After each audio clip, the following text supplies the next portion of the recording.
Om Shruti Smriti Purananam Alayam Karunalayam Namami Bhagavat Padam Shankaram Loka Shankaram Sadasiva Samarambham Shankaracharya Madhyamam Asmadacharya Paryantam Vande Guru Paramparam Shankaram Shankaracharyam Kesavam Badarayanam Sutravashya Kritau Vande Bhagavantau Punah Punaha.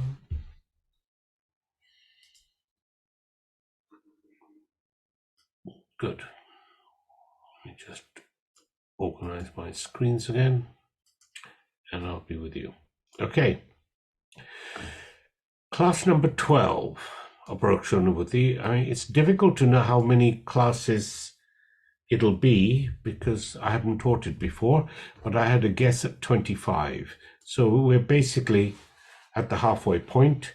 We've done half this year and we will do the other half next year. It'll be approximately 25 classes. It may be slightly over. Okay, good. I'm of the 11th class from last week. Does anyone remember a single word that was said or that went into the system? It's all Brahman, isn't it? I like Tim's answer always. Right. Yes, yes.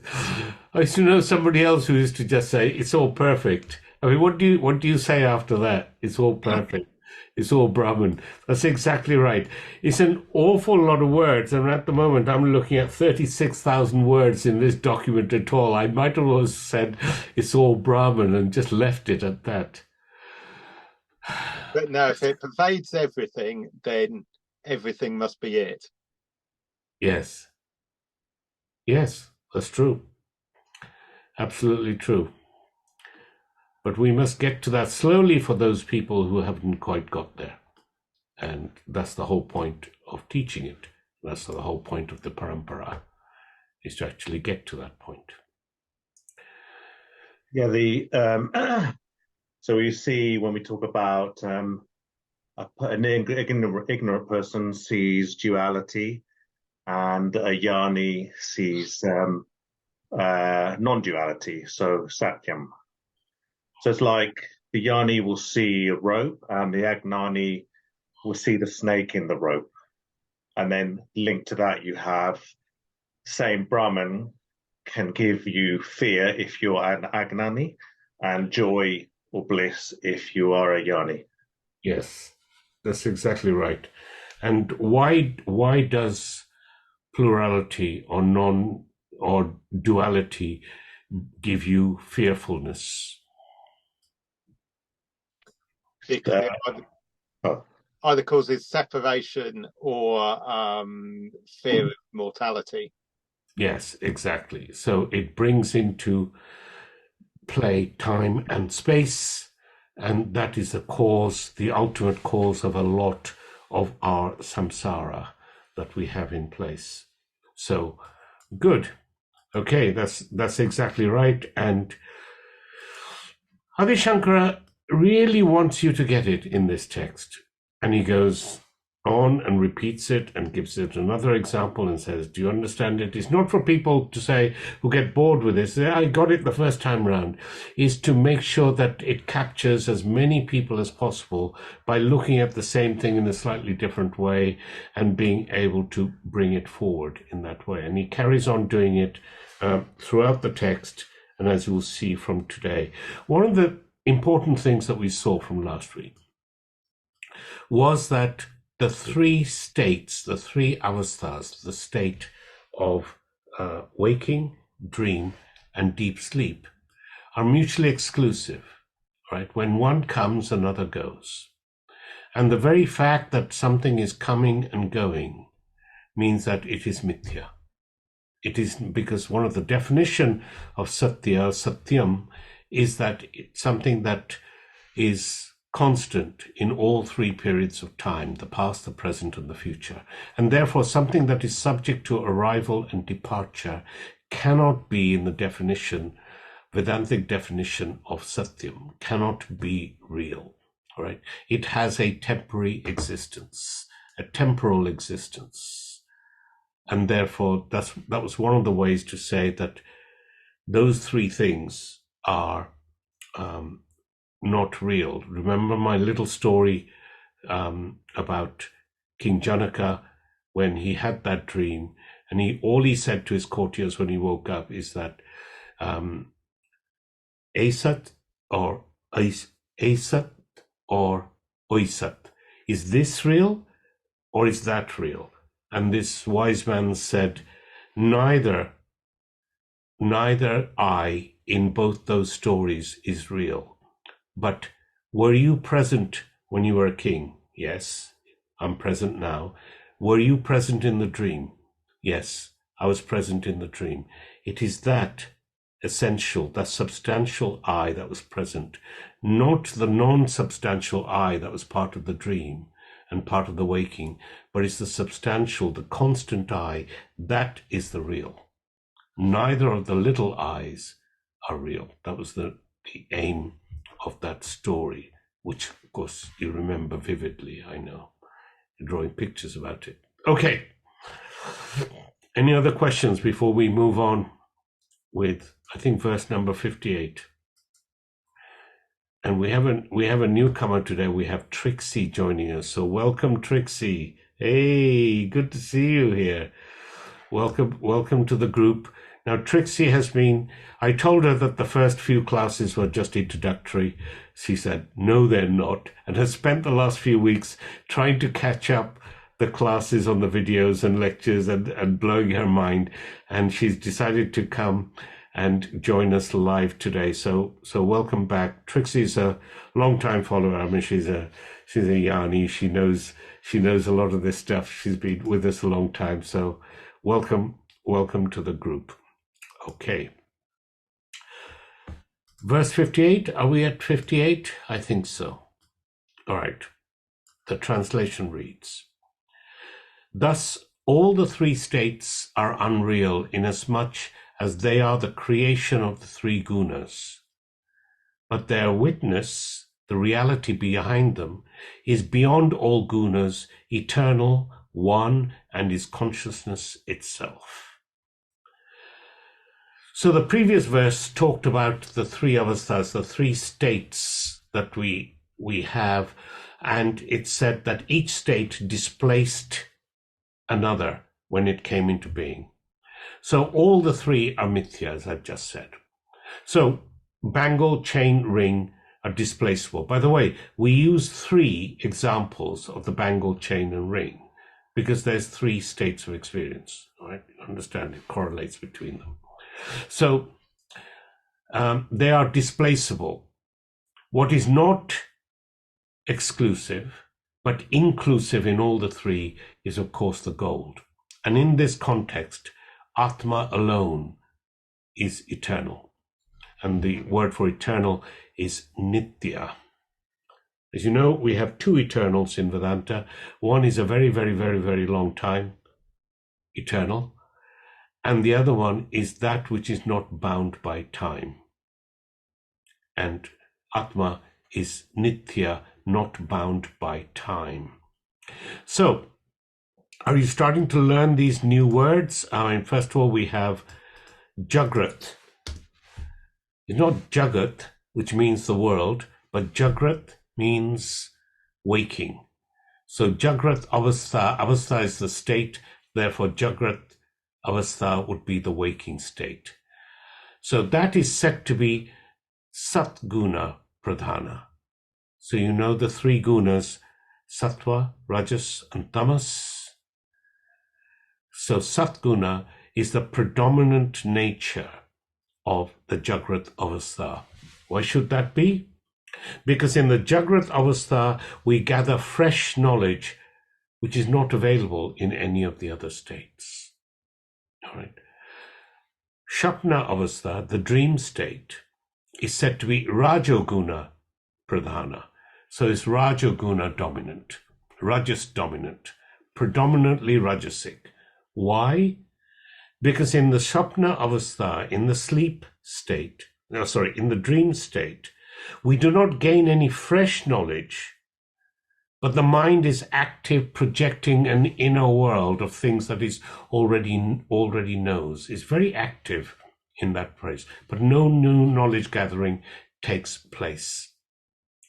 And Shushupti Avastha, the deep sleep state, is said to is Tamoguna, tamas dominant, because of course we don't gather any fresh knowledge as in the Jagrat Avastha, nor do we project any world as in the dream state. The sleep state is a state of withdrawal, neither knowledge nor activity, no collection of information, which is what we do in the waking state, no recollection of information that we do in the dream state. Neither of those are present. The mind is dormant.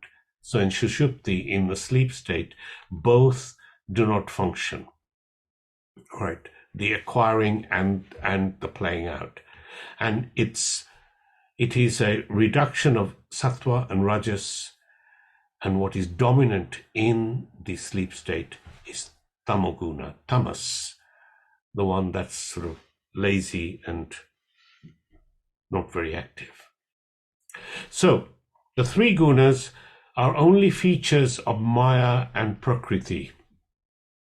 All right, these aspects are only features of Maya and Prakriti.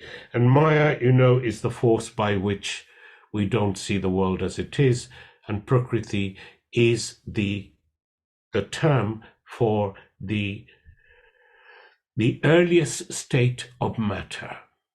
Is Prakriti, the finest state of matter. So the three gunas are features of that, and it's clear that the three states therefore represent Maya. They represent Maya, and the three gunas are therefore mithya. All right. Now there is a principle other than Maya, and that is Brahman and Atma. So when you don't have Maya, you have Brahman and Atma, which is said to be free from the three gunas. Brahman is free from the three gunas. It is the witness of all the changes in the three states. And it's the nature of the witness is called, I haven't said a lot of Sanskrit words so far, but they are in the text. Guna atitha. Atitha means free from, all right, independent of. So guna atitha means free from the gunas, all right. And Brahman is said to be guna atitha. It's also said to be nirvikara. That's a word we've known before. Nirvikara means unchanging. Brahman is unchanging, free from the gunas. It is the nature of Chaitanya, which is consciousness. Rupa means form, Chaitanya is consciousness. It is the form of consciousness. Since it is guna atitha, free from the gunas, that Chaitanya, that consciousness does not come under time and space. The limitations of time and space do not affect it. All right. In the waking state, we have waking time and space. Right? So the waking state is bound by waking time and space. Similarly, the sleep state, we get sleep time and space. All right? And sleep time and space is different to waking time and space. I hope you agree. All right. As a result, the waking time and space comes, and then when we go into the sleep state, it goes away. And the dream space and time comes, and it goes away. And in deep sleep, there is no space and time. So space and time itself is coming and going. I, the witness, do not belong to the waking state. I don't belong to the dream state. I'm not bound by the waking space and time. I'm not bound by the dream space-time. I am desa atitha. Desa means space. Atitha means independent of, free from. I am free from space. I am free from time. Kala atitha. Because those things come and go, but I am in all of those states. All right. So I'm not bound by space. I'm not bound by time. Since I am Kala Atitha, independent of time, and I'm Desa Atitha, independent of space, I have to be Eka. I have to be one. If I'm going to be independent of space and time, I have to be one. I'm non-dual. Because counting only comes when things are within a space. Right? You've got a room, you've got two sofas. You can only count two sofas if there's the space in which the two sofas are independently existing. Something that is independent of time and independent of space has no separate objects that can be counted. It is non-dual, right? Spatial location is needed for counting. I am non-dual because I'm independent of space. I am the nature of consciousness. Verse 59. Just as after the illusion has gone, one is no more deluded to see a pot in earth or silver in the mother of pearl, so does one no more see Jiva in Brahman when the latter is realized as one's own self. Very easy to understand, all right? Let's do a little bit of analysis. Anatma, everybody understands what anatma is? I have atma, anatma, everything that is not the self. Anatma does not have any independent existence of its own. Right? Neither does it have substantiality of its own, since Atma alone is the substance. If anatma does not have substantiality of its own, don't worry, we've done it once, we'll keep on repeating it as to why anatma, why the universe of objects that we call prapancha, why all this prapancha has no substantiality of its own. We've done it before, we'll carry on doing it so that it's inscribed in your minds deeply. If anatma does not have substantiality of its own, it is nothing but nama rupa. It's nothing but name and form. It does not have a factual existence. It only has a verbal existence. Table is nothing but wood. Right? The table only has a verbal existence, not a factual existence. Because everything that you measure of the table, you're measuring of the wood. If you look at the weight of the table, is the weight of the wood. All right. Chaitanya alone, consciousness alone, has factual existence, while the world only has a verbal existence.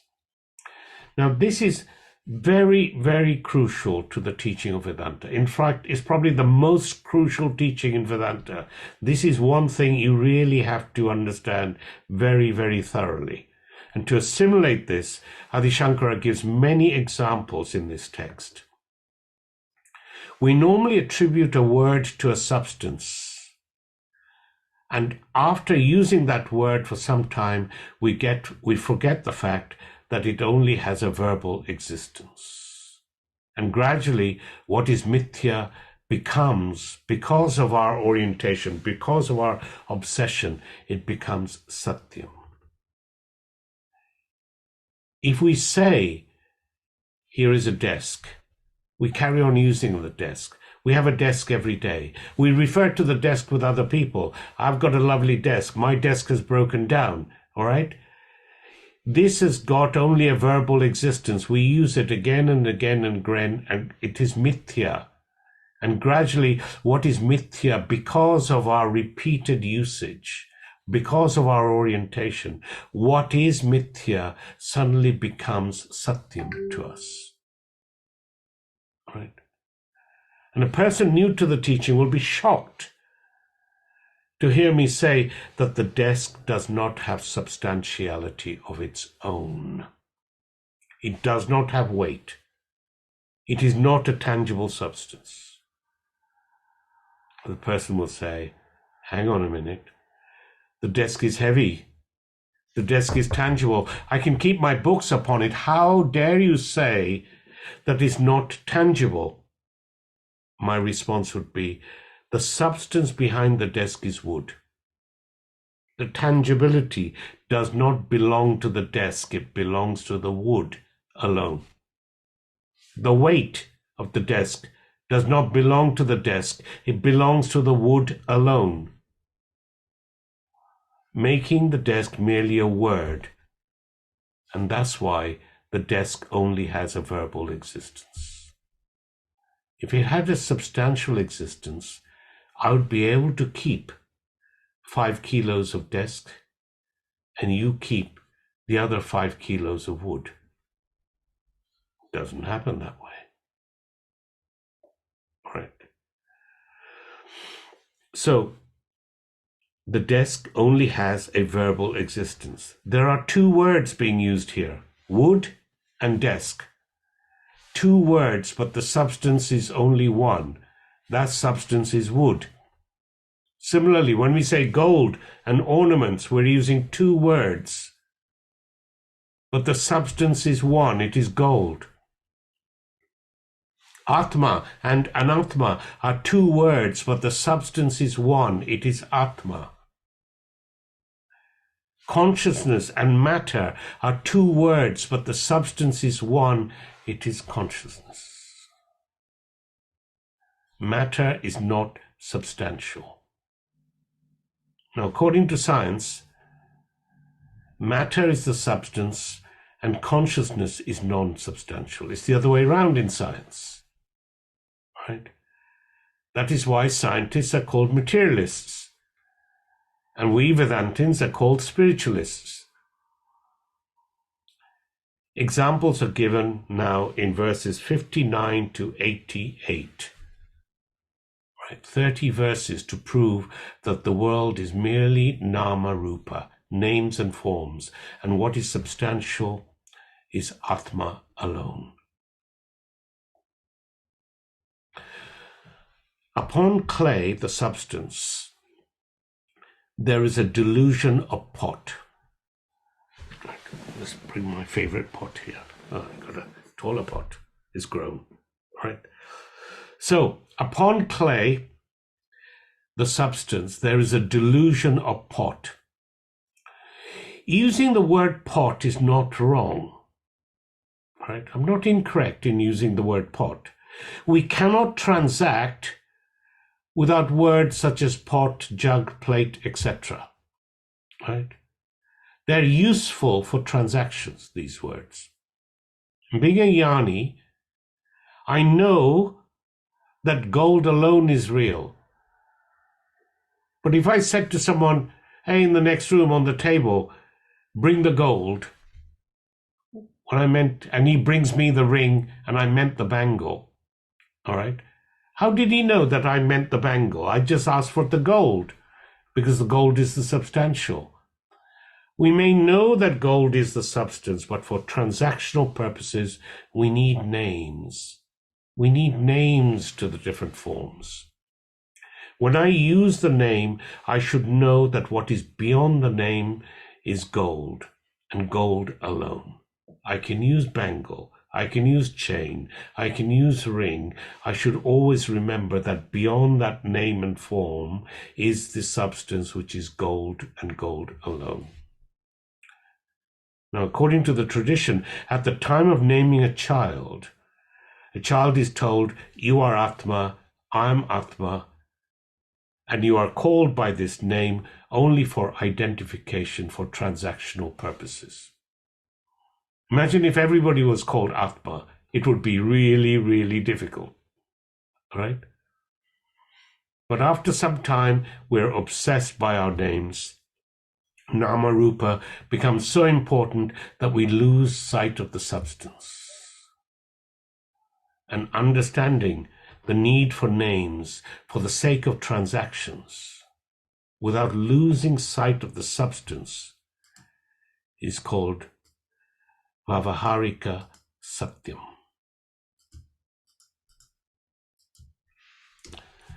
Vavaharika Satyam. Right. It is this experiential reality. All right. Experiential reality where for a Jnani, they know that, yes, I'm dealing with names and forms, but underlying all of that, I know what the underlying reality is. So upon clay, there is a delusion of pot. The other example that's given here is in the shell. We're walking along a beach and we get a reflection, a bright reflection of a gold coin in front of us. It appears as silver, and the notion of silver is upon the shell because it's mother of pearl. And that also falls away in the same way. Jivatma, Paramatma are two words. The substance is only one. The same Paramatma, the great Atma, is called Jivatma for transactional purposes, individualized to each of us for transactional purposes. All pervading consciousness available within this body is called Jiva, and without the body, when you look at the all-pervading consciousness, is called Paramatma. Right? It's like saying the space within the pot. What is it? Pot space. And the pot is where? The pot is within the great space. Is there any difference to the space in here, to the space outside it? No. But because of the body encircling something that cannot be encircled, we call this pot space. In the same way, we call Atma within us, we call Jivatma, the Jiva, and outside in the whole universe, we call it Paramatma. There is no difference in the space. It is in name only. There's no difference in Atma. It's in name only. Jivatma is a name for Paramatma. And we should know that Jiva is the name I enjoy as long as there's a body. And when the body goes away, the name will go away. Remember we discussed last week? If the form changes, the name changes. If the name and form changes, the function changes. The difference of my name is not the difference of my nature, which is Atma. When I lose my Jiva name as a result of the body no longer being there, I get the name Paramatma. When the pot disappears, the pot space becomes part of the great space. And when you see clearly that there is no pot on inquiry, there is no silver on inquiry, there is no Jiva on inquiry, how do you come to see that? You come to see that all of them only have a verbal existence of their own, not a factual existence.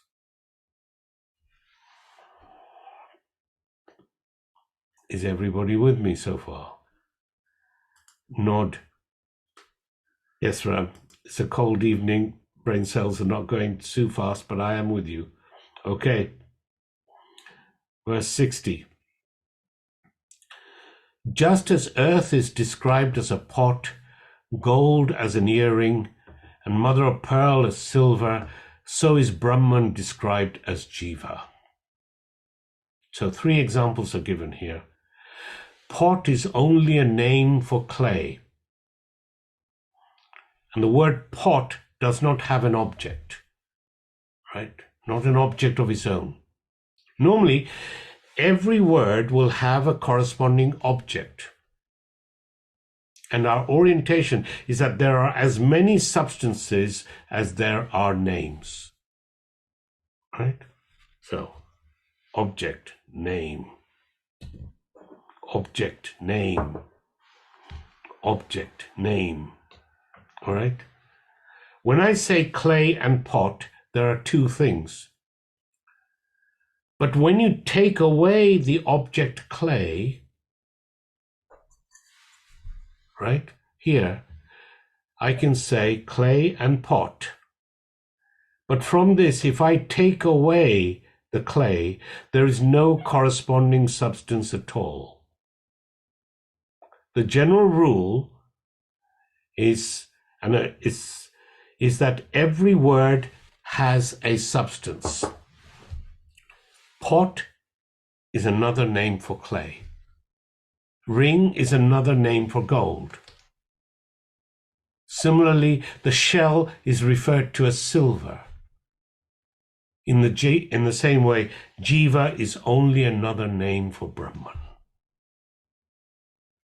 The name Jiva is attributed to Brahman. There is no Jiva other than Brahman. Right? Brahman, Jiva are the same. Verse 61. Just as blueness in the sky, we are repeating things, and I told you that Adi Shankara repeats them to make sure people really get them. Just as blueness in the sky, water in the mirage, and a human figure in a post are but illusory, so is the universe in Atman. So in the previous verse, he was talking about, the word is a long one, Jiva Mithya Tvam. Tvam is ness. The mithya-ness, the unrealness of the Jiva, right, is what he was talking about. Here he talks about, because he said that the Jiva is nothing but Brahman. So don't think that Jiva is something else. Jiva is just Brahman. Here he's talking about Jagat Mithyatvam, the unrealness of the world. All right? There seems to be a blue sky, and we take it as a substantial thing above us. But when you go up there, there is no substance called blue sky. The experience of blueness is there in the sky, no doubt, all right? Similarly, there's an experience of mirage water in a desert, but there is no water there. In the same way, there is experience of a figure at the stump of a tree in the dim light, right? You're about to go over that fence, and in the dim light, there's a hunched figure waiting there at the gate, all right?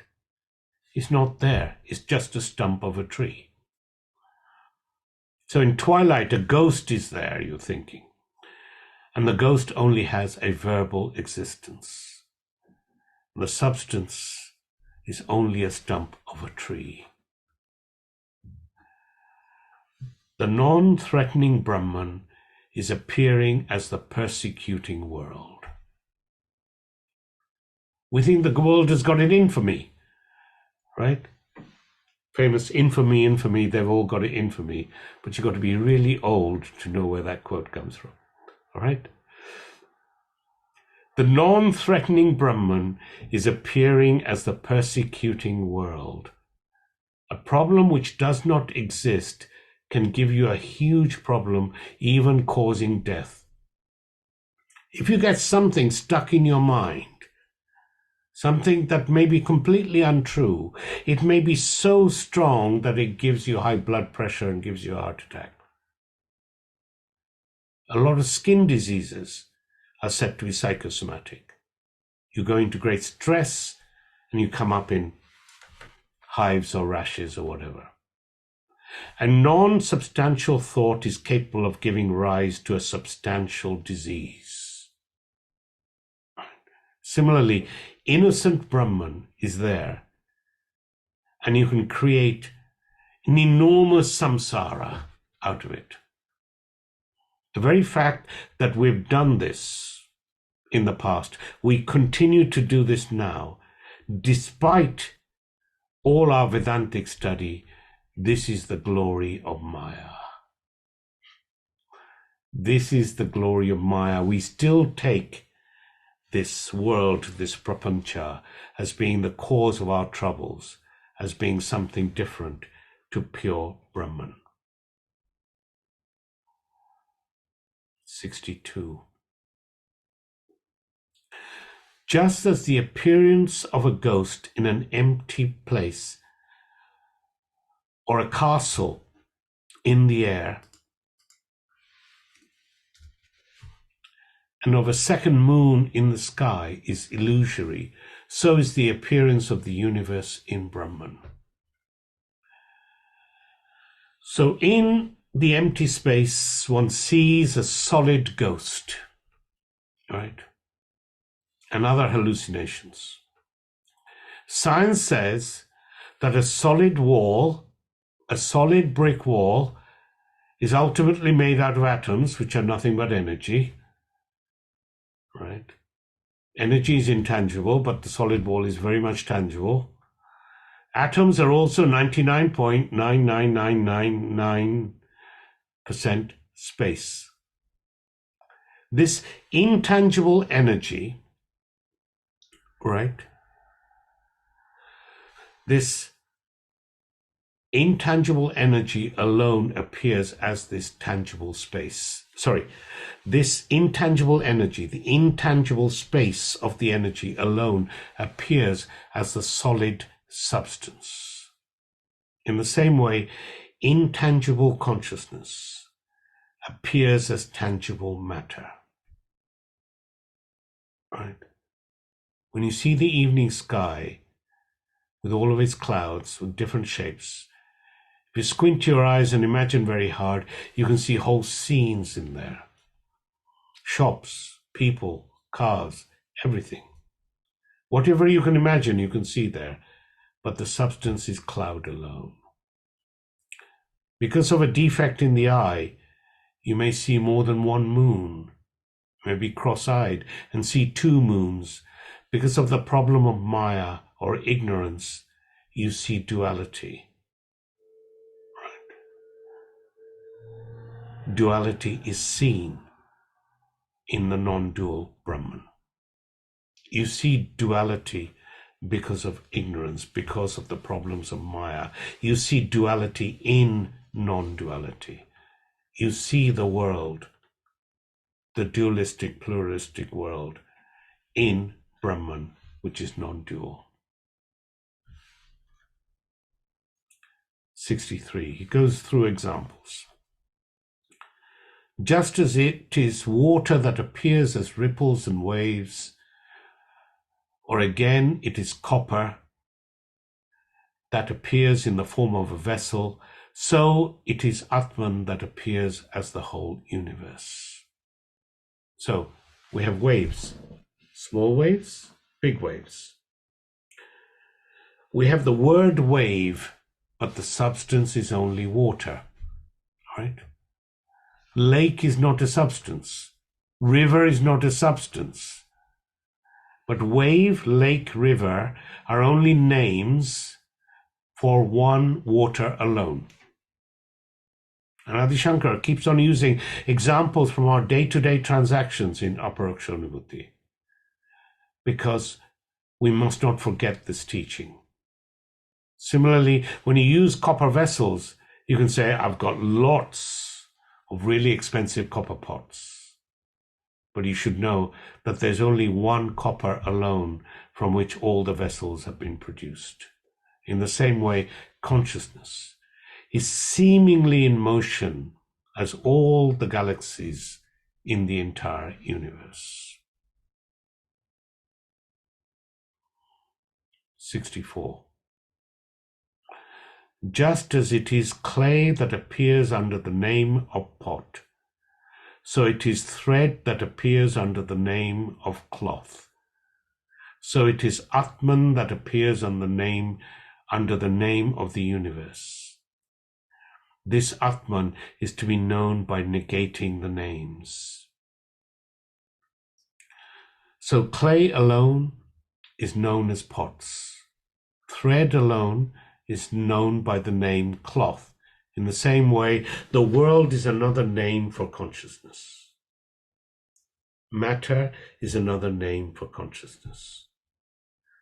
Scientists say intangible energy is in the form of tangible matter, and matter alone is in the form of energy. They're interchangeable. In the same way, intangible consciousness alone is in the form of tangible matter. Both matter and energy are two names for one and the same consciousness. Scientists stop it with energy, but we say if you go beyond energy, there is consciousness.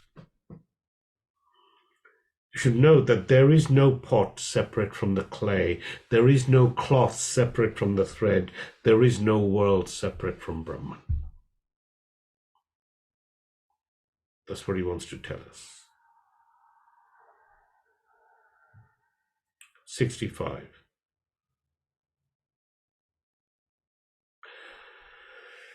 People perform all their actions in and through Brahman, but on account of ignorance, they are not aware of that. Just as through ignorance, persons do not know that pots and other earthenware are nothing but clay. Now, I could just go straight into the clay example again, but I'm going to recap a little bit and try and tell you the mechanism that is being used here to make this understanding stick. So, if you look at Aparokshanubhuti, Adi Shankara initially discussed the topic of Atma Anatma Viveka, discrimination between Atma and Anatma. What is the self?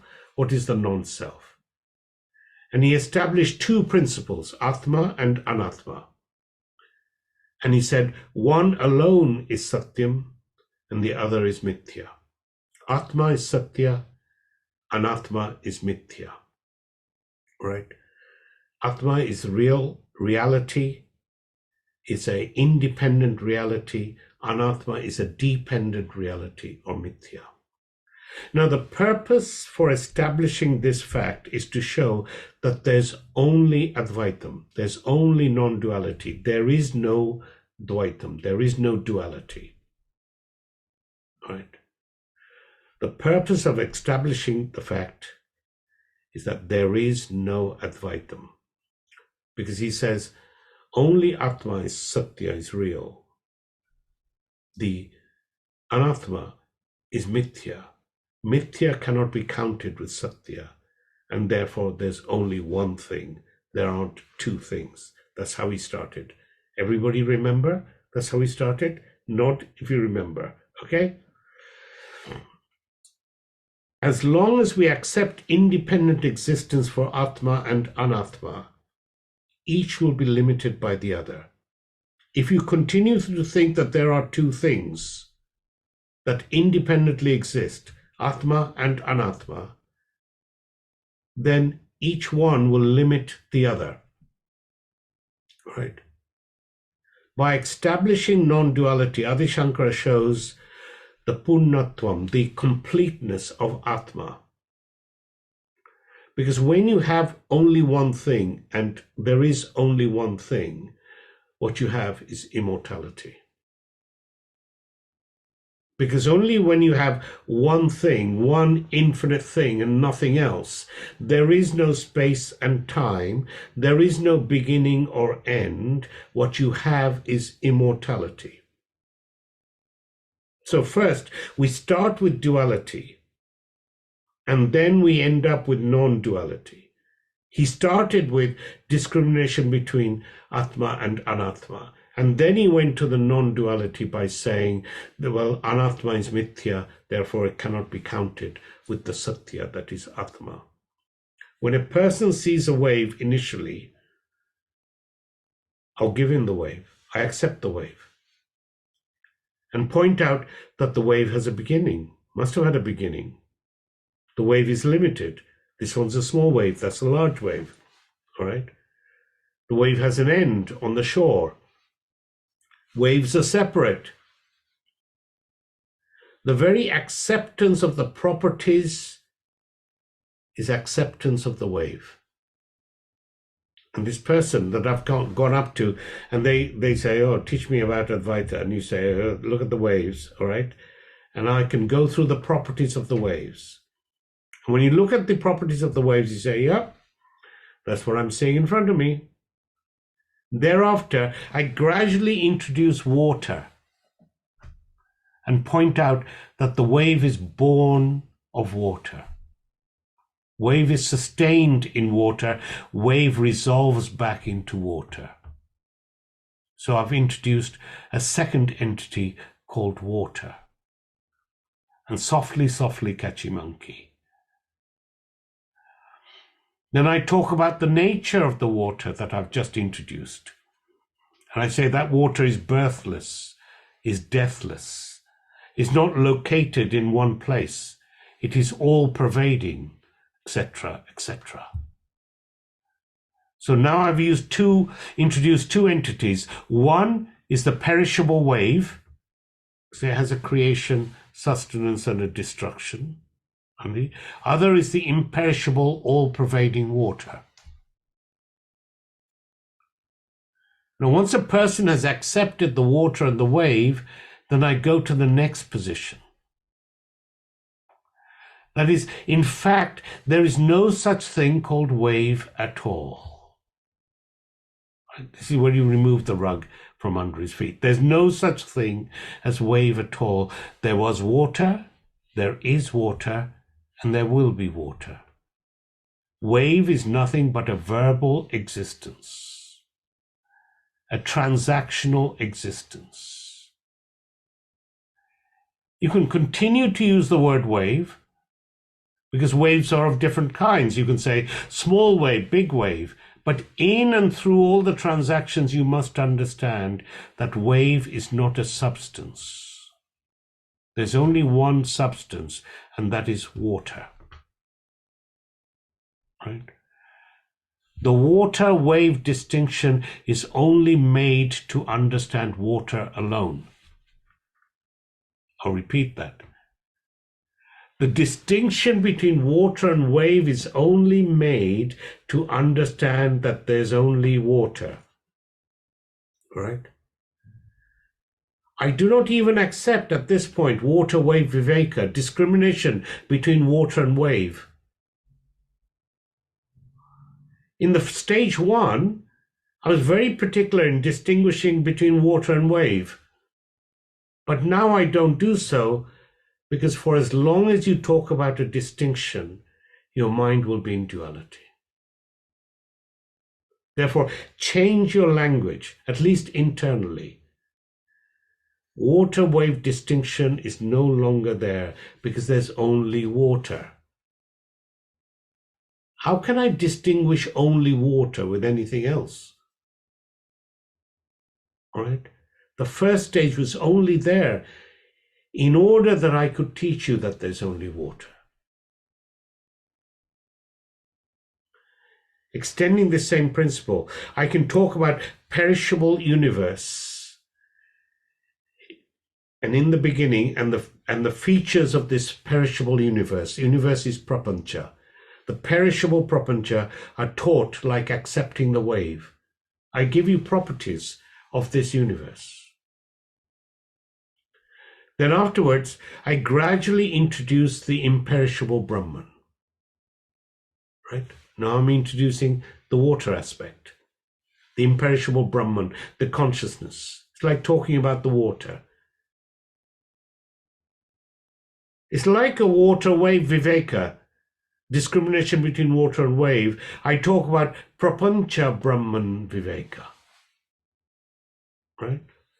The universe of objects, Brahman viveka. It's the discrimination between the two. But in the final stage, I say, don't talk about distinction at all. Talking of distinction is meant for teaching only. Right? Is not the ultimate goal.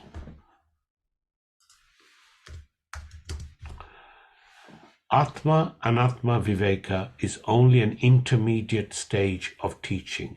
Discrimination between Atma and Anatma is only an intermediary stage of teaching. The ultimate step is to understand that Atma is all there is.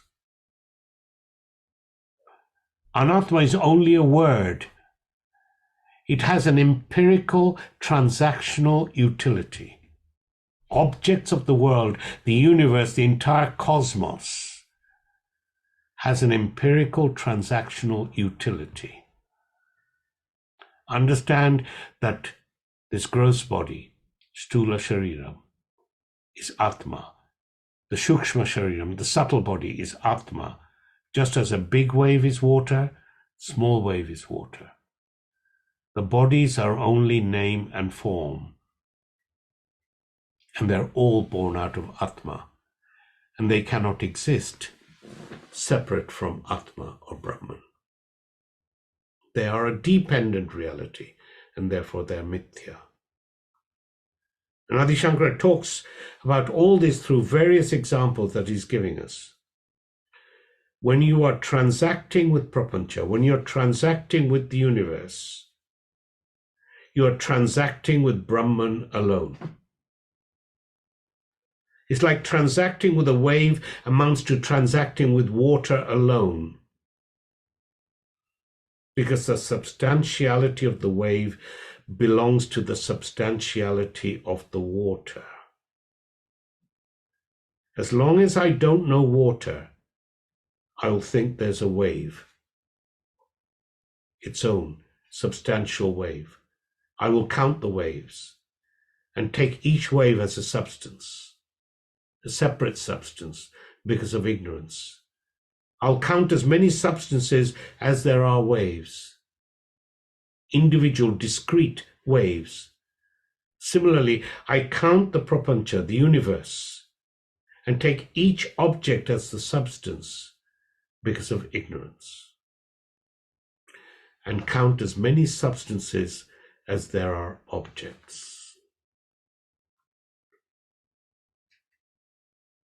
Since Brahman alone appears as the world, whatever you handle, wherever you handle, whenever you handle the world, you are handling nothing other than Brahman alone. Right? So Brahman alone appears as the world. Everything that you touch, everything that you transact with is nothing but Brahman. When you're lifting the desk, the weight of the desk, you're lifting the weight of the wood alone. Right? You're transacting with the wood. You think you're transacting with the table, but you're transacting with the wood alone. Whenever you refer to desk, you refer to wood alone. And even after that, people say, I want to see this wood. Do I need to go to the forest? Right? I can't see the wood in the desk. All I can see is the desk. Right? How can I realize this wood? And this person wants to go for wood realization. Where should I go? How long do I have to sit in nirvikalpa samadhi in order to be able to see the wood in the desk? Right? They do not understand that you see Brahman in every experience and you don't see anything else other than Brahman. When you say desk, its very existence is nothing but wood alone. Right? Every transaction you do is done with Brahman. You realize Brahman in every experience that you have. You don't need to go into deep meditation to realize Brahman. You realize there is no way of not realizing Brahman. Then why do people work for Brahman realization? Right?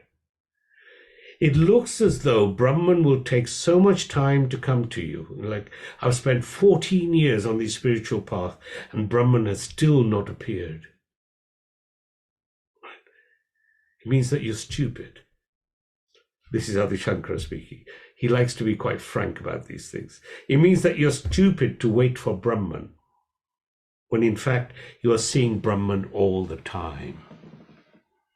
You need not change anything in the world. All you need to do is change your understanding. In every experience, there is Sat, existence. There is Chit, consciousness. These are common in every experience. That Sat and Chit alone is Brahman. It's a substance. And everything other than Sat and Chit is merely Nama Rupa, names and forms. It is due to mere ignorance that we don't know this particular fact. The universe is nothing but Brahman. Non-duality. 101.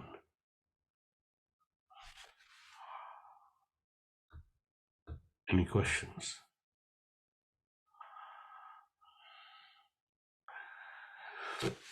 Is it getting hot in the head yet? Has it melted? Brain cells coming out of ears yet? Or would you like another verse? Let's go for another verse.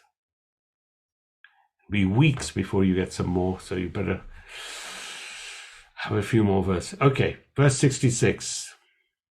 Any questions on that so far, by the way? It's just a step by step. Do you realize, on the recap, does it make sense that it goes through the stages of telling you what is what? All right. And you need to understand that process, because if you just get to the end point, then it doesn't make sense. You need to understand the process by which it was derived.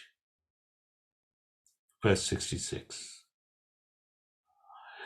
Just as there ever exists the relation of cause and effect between clay and pot, so does the same relation exist between Brahman and the phenomenal world. This has been established here on the strength of scriptural texts and reasoning. So, slightly different tack. Again,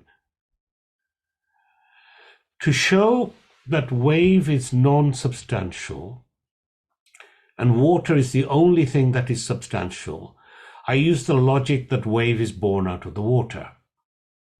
All right? Wave is sustained by the water and the wave goes back into the water. And this logic is called, you like this? Not a lot, but you like it. Karya Karana Sambandha. Sambandha means relationship. Karya means the effect. Karana means the cause. Don't ask me why they put effect before the cause and we translate it in English and we call it the cause and effect relationship. Right? Should be effect-cause relationship. It doesn't sound good. So this is the cause and effect relationship. Sambandha is the relationship. So Karya is the effect. Karana is the cause. Sambandha is the cause-effect relationship. Okay? Once I establish Karya Karana Sambandha, I know that Karya, the effect, is the non-substantial and karana, the cause, is the substantial. Right? The cause-effect relationship in water and waves, water is the cause, is the substantial, wave is the effect, is non-substantial. That's the relationship. That's the logic that's being used there. The ornament is karya, is the effect, non-substantial. Gold is karana, the cause, is substantial. And that's the relationship between the two, cause and effect. Right? And the Upanishad points out that Brahman is karana and prapancha is karya. So Brahman is the cause, prapancha, the universe, the cosmos, is karya, the effect. Clay is karana, the cause. Pot is karya, the effect. This is the relationship between the two. The cause-effect relationship is there all the time. If there is a karya, karana sambandha between clay and pot, clay is substantial, pot is non-substantial. The cause is substantial, the effect is non-substantial. The pot only has a verbal existence and non-substantial existence. All right? Anything that only has a verbal existence does not have a substantial existence. In fact, pot is as good as non-existent. So, pot, verbal existence only. All right? Verbal existence means that it has a non-substantial existence. If something has a non-substantial existence, it's as good as not being existent. Clay alone is existent. Similarly, in the case of Brahman, consciousness, and prapancha, the world of matter, the universe, there's a similar karya, karana, sambandha relationship. And this we know from the Shruti Pramana. Shruti is the revealed text of the Vedas. Pramana is a means of knowledge. So we know that there is such a relationship from the Shruti because it's revealed in the texts. Brahman is that from which the world is born. Brahman is the cause, the world is the effect, by which the world is sustained and unto which the world goes back. This is Shastra Pramana. This comes from the scriptures. There's logic also. So that is from the means of knowing from the text itself. But there's also logic. But we have to be careful here. The logic used in Vedanta and the logic used in science has a difference. Right? Scientific logic is based on experimental or observed data. And scientific logic cannot help us in understanding consciousness. Scientific logic can never help us in understanding consciousness. Unfortunately, some of the scientists have started hinting that consciousness may not be available for scientific study, and it'll always be an eternal mystery. Right. And some of the scientists themselves have come to the same view that Shastra came to thousands of years ago, that consciousness is not available for the scientific method of inquiry. Said it thousands of years ago. Experience-based logic cannot help us to understand consciousness. Scriptural logic is based on the data collected from the scriptures themselves. The cause-effect relationship between Brahman and Prapancha, Brahman and the universe. And the Upanishad says, by knowing Brahman, the world is as good as known. Right? By knowing consciousness, everything else is known. By knowing clay, you'll know all about the pot. because the pot can't exist without clay. By knowing gold, you'll know all about the bangle. Right? The prapancha is born of Brahman alone. The universe of matter is born of Brahman alone. Shruti-based logic is that prapancha is not separate from Brahman. But this logic can only be accepted if we accept that the scriptures are a valid source of data. So it requires Shraddha in the Shruti, in the Vedas, that this is a valid means of knowledge, which I'm willing to accept totally for now, unless I know otherwise. Unless I come to know otherwise. Unless there's another philosophy that explains it in a much better way for me. Right. Because if you don't accept the Shruti as a valid source of data, consciousness will continue to be an eternal mystery for us as it is for scientists. The reason that is so mysterious for scientists is that consciousness is the subject. It is not the observed result. It's the person who's looking. It's the person who's measuring. And science always looks at the result, never at the person who's making that observation. It can't do, because it needs to objectify everything to be able to measure it and repeat it and quantify it in order for it to be scientifically proven. That's why the two don't go together. What do you think? How are you doing?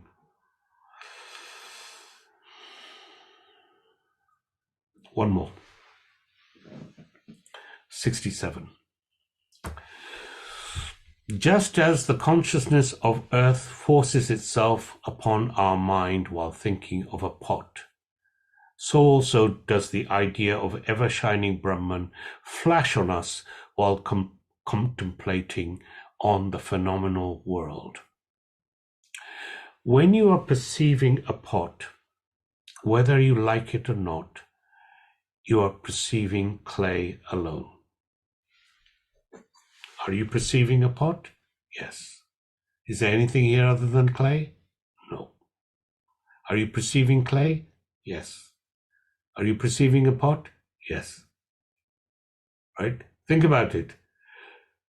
Perception of pot is helpless perception of clay. Anybody see a pot without the clay?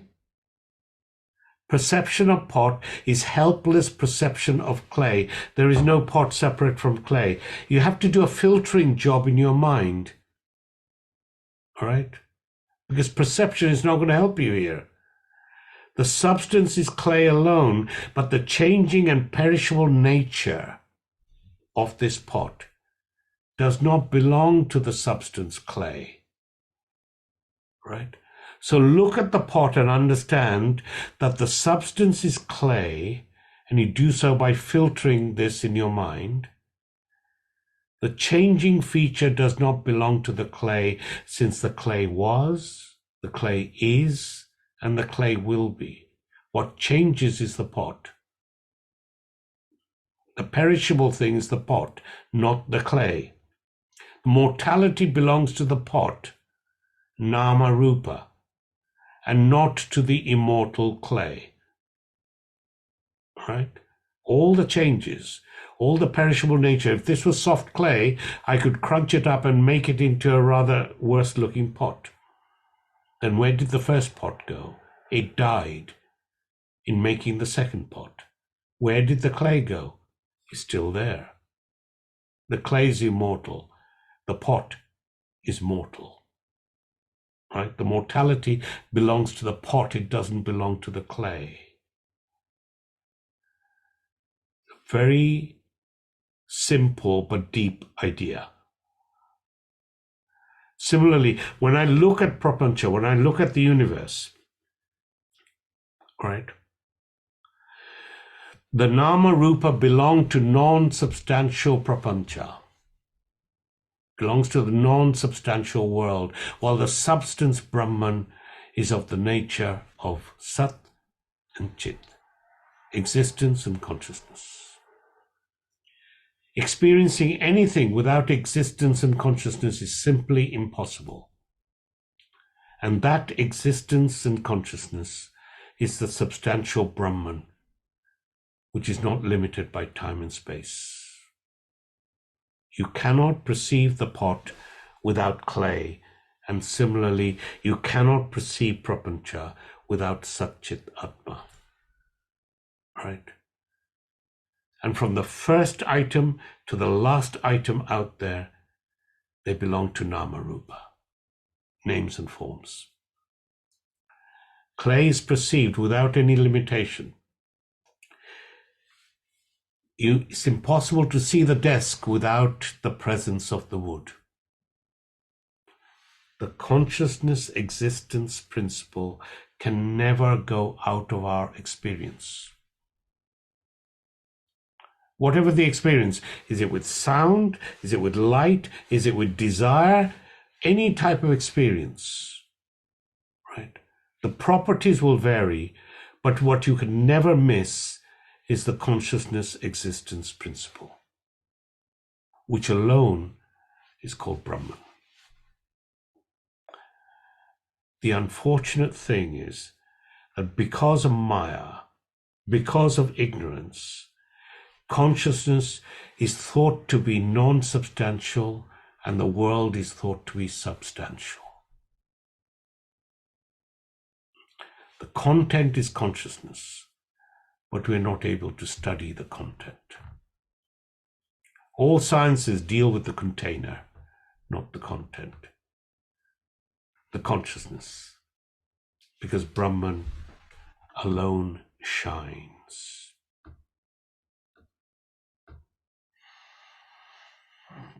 I think that's enough for the year. Oh, I've got a question. You got a question? Good. Got a question. Not going to get to ask it, but I've got at least 2.5 answers myself. All right. Okay. That's good. I So, like this. Where I can just take a holiday and you both ask the question and give the answer. I mean, my answer number one is it's just an example. Don't take it so literally. Okay.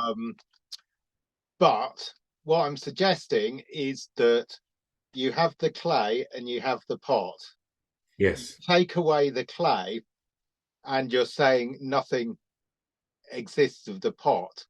Yes. But the idea of the pot still exists without the clay there. Yes. The idea is if you like, it's a subtle pot. Right. Right. Okay, that was one of my Yes. answers. That the pot, the idea of the pot is made of ideas, and you take away the ideas, and the idea of the pot goes Yeah. away. And the idea of the pot needs to exist before the pot, because in order for the potter to be able to make a pot, he needs to have the idea of the pot. So it is a name and form to an idea that's given to clay.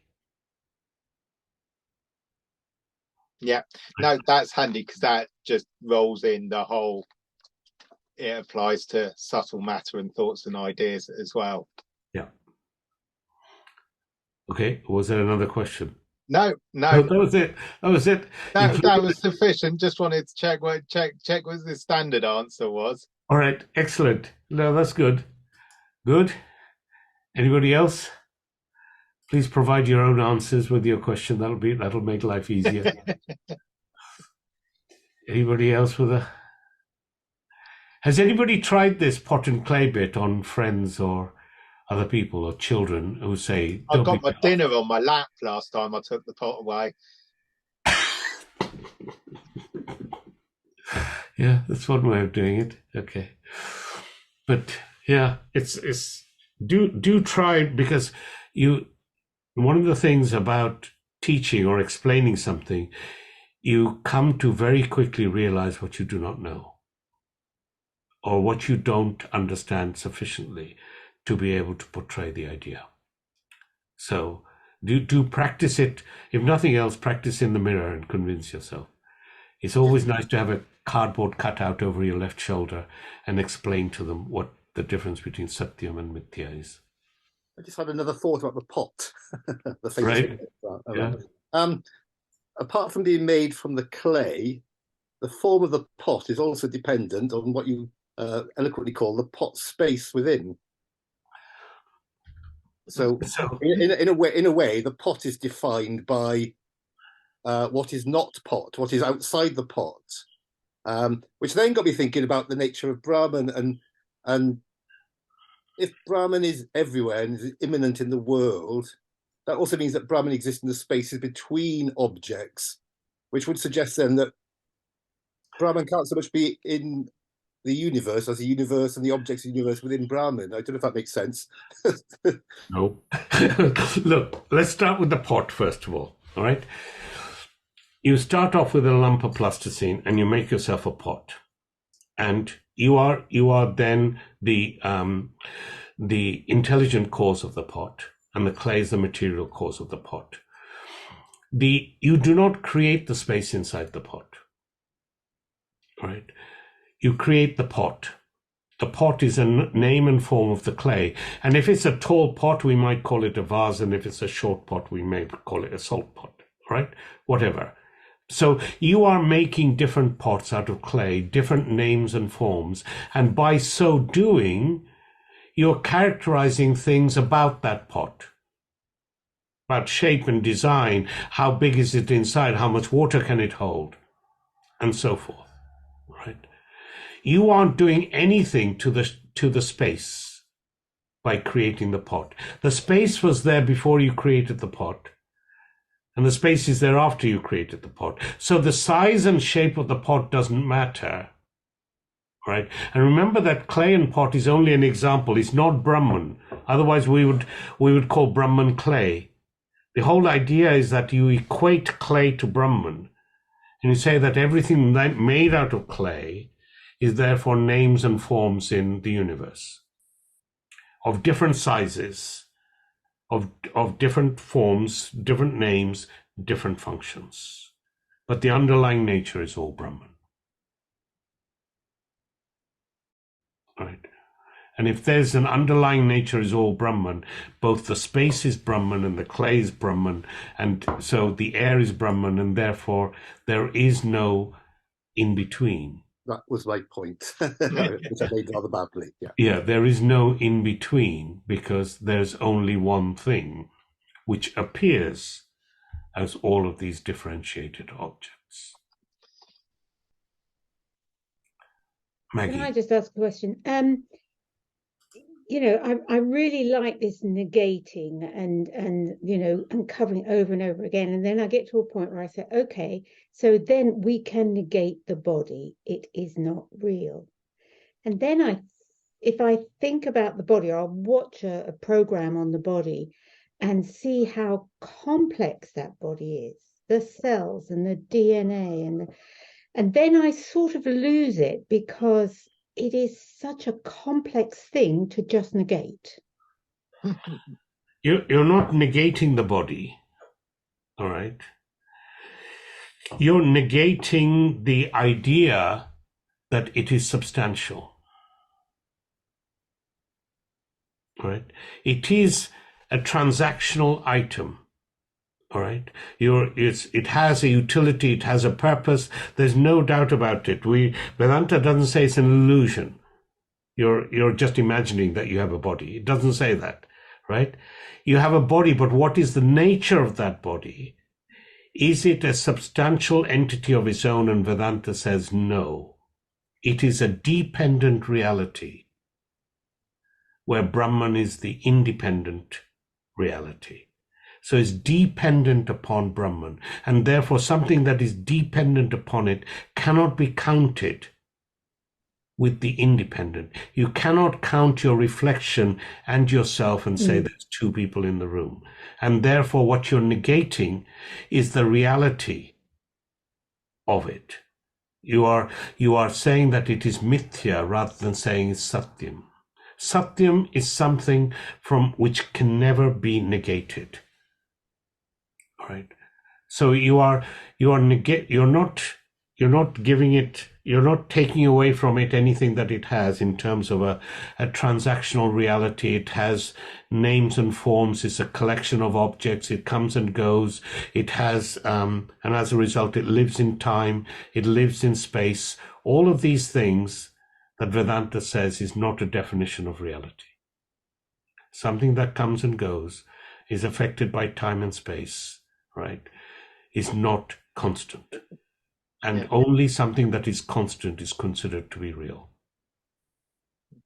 I mean, isn't a good example here that actually what you're talking about, the body doesn't exist. It's a composite. If you take away the respiratory system, if you take away the cardiovascular system, if you take away the cells, if you take away the bones, if you take away the veins, you can take away all these things which aren't the body. And once you've taken them all away, there's nothing left, which is the body. Yeah, it is a collective thing. And then we call it a body, and we give it a name, I. And in fact, they say more than half the body is not human at all. We're just a bag for carrying all the bugs and things that you can possibly think from elsewhere. We're about 46% us and about 54% something else, I think, was the last count. So what's that 46% which is us then, Ram? well, exactly. That you could say, it is my flesh. It is my mamakara. We make it mine. They're my microbes. Yes, absolutely. So you're right. It is all a collection of things, and they can be and the wonderful nature of it, and the fact that nature does not have, standbys. It's fully done so that it's absolutely perfect. Every blade of grass knows how it is to grow, and there's no secondary battery supply in case the first one fails. I mean, they don't have fail-safe systems in nature. It is just perfectly done the way it is, and the complexity of it, that it goes up, you get the complexity of eyes and brain and so forth, and you realize that this cannot come by chance. There is intelligence in this making. All right. And that's why you get the initial idea of the quality of my eyes is given to me and I had nothing to do with it, then is there a giver? And is this concept that brings up the age-old idea of, is there a giver? Is there a God? And people want to understand that, right? And they want to understand that and give thanks to it. And it's that desire for understanding that leads to religion. But the more sophisticated we get, the more we limit religion to be highly specific, to my God, to my location, to my set of ethics, my set of morals, and so forth. Right? The more primitive the culture, the more open the religion is. And you can say the sky is God, the rivers are God, the mountains are God. Right? And we get more sophisticated, and the more sophisticated we get, we nuke other people that have a different God to us, because they can't be right. It's called sophisticated learning, education. Thank you. Thank you. Any other question? Trixie, you're gonna rustle up a question as the final thing before we go? Or has the cat got a better question? It's great to be back and turning down all the narrow turns of this rabbit holes that we're going down. Yeah, I just think I can switch onto that very analytical mind that we use, don't we, to try and understand. But it's actually just sometimes I have to draw myself back and just go, this is a philosophical idea, And all these words are actually just trying to demonstrate that to us, in the sense that, you know. Yes, it's trying to get us to that idea, to try and make it, to instill that idea into something that we know for certain. All right, we have to come to know it for certain, because it only applies to ourselves. And that's why a lot of the examples are to do with your states, your state of knowing, your states of sleeping, your states of dreaming, things that we understand, that we go through on a day-to-day basis. That's why this is a teaching and this is not a preaching, right? And you come to the conclusion that so far, of everything that I've known in my life, this makes the most sense so far. You come to that conclusion, and then you stay with it, with that, and that conclusion gives the benefit. What is the benefit? It eliminates sorrow. Because once you know that the substantial I is immortal, and the non-substantial I, the ego, is mortal, you've just eliminated the fear of death. The body can go with the non-substantial I, but the essential or the substantial I will live on forever. All right. And once the fear of death is eliminated, you end up with half of your time as being free time.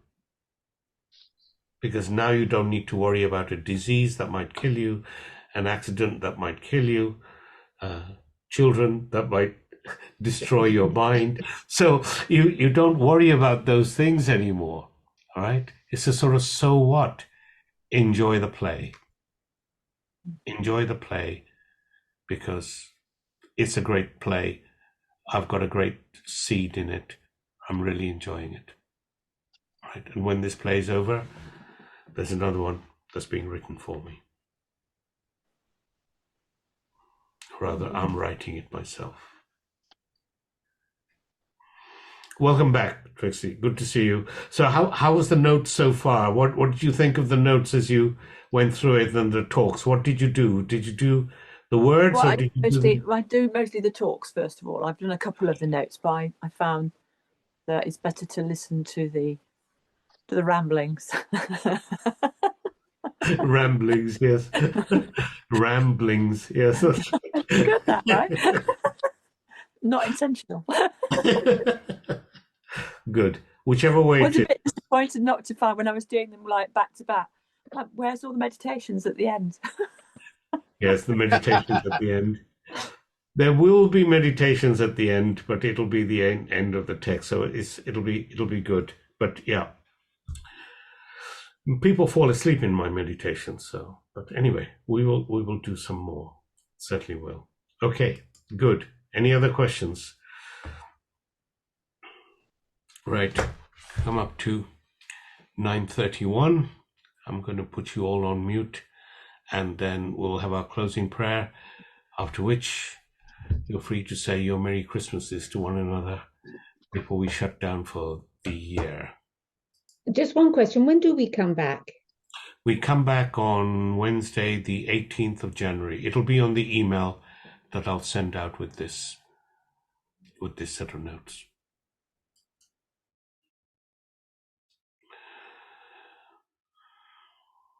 Om Purnamada Purnamidam Purnat Purnamudachyate Purnasya Purnamadaya Purnameva Vasishtate.